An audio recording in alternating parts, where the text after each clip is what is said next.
Hello, my name's Wynford Dore. This message is for two distinct groups of people.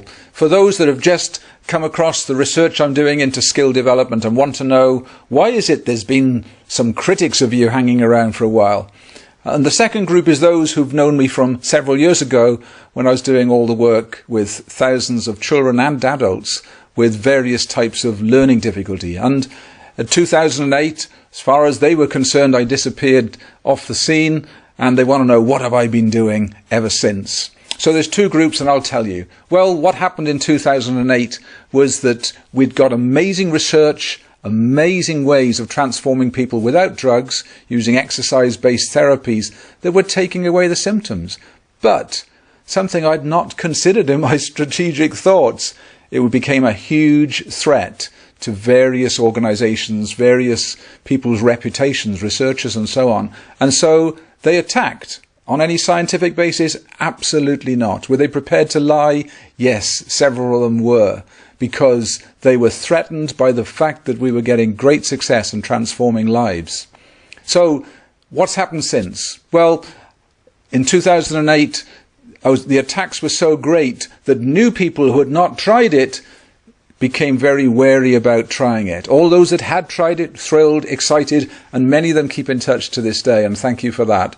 But for those that hadn't tried it, they became wary. It became impossible to keep all those clinics open. I was subsidizing all of them going around the world. I'd put many, many millions of pounds into this. Why? Why did I do it? Because I had a daughter that attempted suicide. She'd suffered very, very badly with learning difficulties. Amazing girl, wonderful teachers, but could not learn basic skills at that time.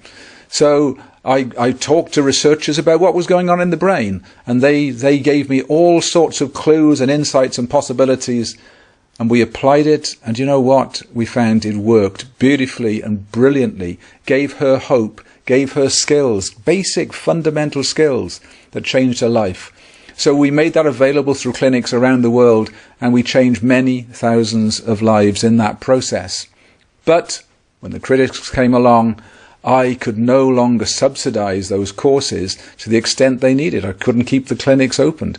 And so it broke my heart, but many of them had to close. Then some guys came along from London, and they said, we'll take over the clinics that you've got because we want to keep it going. And that was a great gesture of them.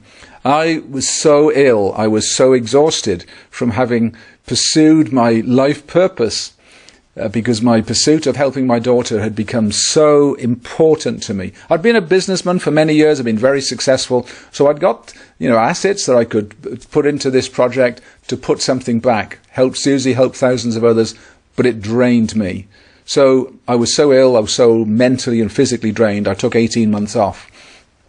Then one day I woke up and realized I don't really believe that all of these people that have been labelled with such negative things really should be left like that, because they've got huge potential. And we started working on an app.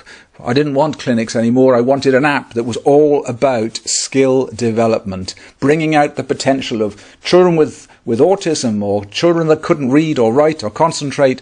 They'd got skills hidden there. In fact, many of them were brighter than the average. So I realized that it was my job to come up with something that was all about skill development, that was very accessible, very affordable to all. So guess what? I put a few more million into that project this last few years, and enjoying it so much. We had our first world champion last year, and we've had countless stories of children along the way and adults whose lives have been transformed. So that's what I'm up to now. And we've got products now for the corporate world to help people perform far better in their work, be more confident, less stressed, and so on. We've got products, of course, for children, and we've got products for the elderly, and we've got products for athletes, all of them drug-free, things you can do at home, all online. And so that's an exciting phase. But something else has happened in my personal life, and that is, at the end of last year, I met my soulmate. Ninko Muditsen is her name, and when I met her, she's from Denmark, when I met her, I realized that her life story was so parallel to mine. She'd had a child with serious autism, And when he's a young boy, the authorities wanted to lock him up and said, look, just lock him up, put him away.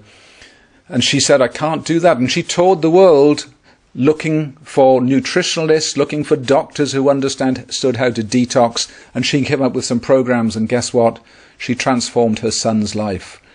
And since then, every year, she transforms the lives of thousands of women, not in a temporary way, but in a lasting way, creating enormous differences in their life. So I'd gone down the neurological route, touring the world looking for neuroscientists to help my daughter. She'd gone around the world looking for doctors, nutritionalists, and other detox experts.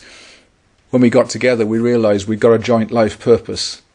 So one of the programs we've got now is putting the best of her research on all I've been working on together. And you know, the research carries on. Research from major universities is coming out all of the time, underpinning everything we've ever been saying. So it should be really embarrassing to those critics, because not only were they completely wrong about the science, they were also cruel to all those families who could have been